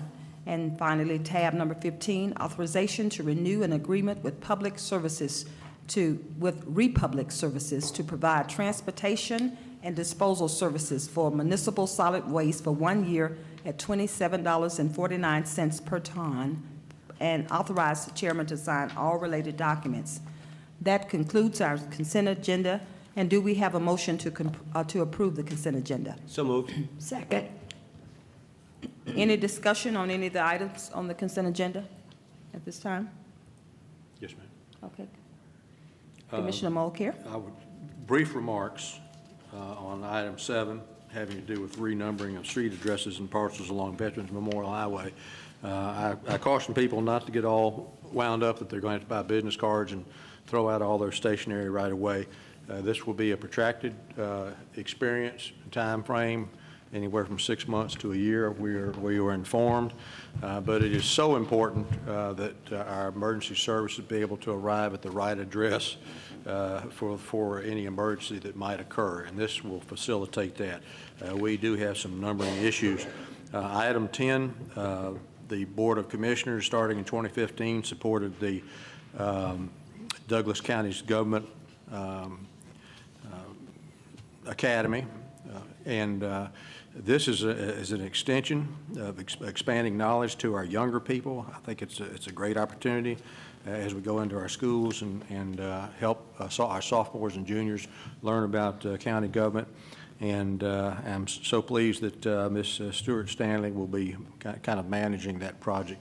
It goes to the commitment this commission has to transparency, and I'm very thankful for that grant from the ACCG. I yield back. Okay. Any other discussion from the Board of Commissioners? Okay. Well, we have a motion and a second. Please cast your votes if you are in favor of this consent agenda being approved.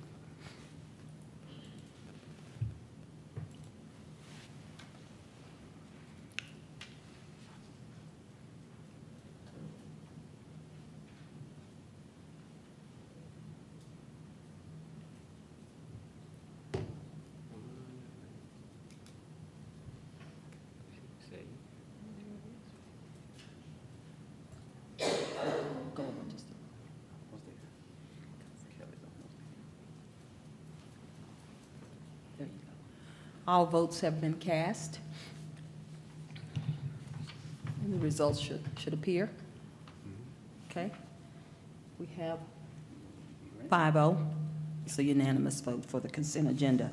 Next, we have the approval of the expenses. Commissioners, I just encourage you to read the expenses here. You see them. And I know if you've had an opportunity to look at them. Do we have a motion to approve the expenses? So moved. Second. Any discussion? We have a motion and a second. All in favor of approval of the minutes? Please cast your votes.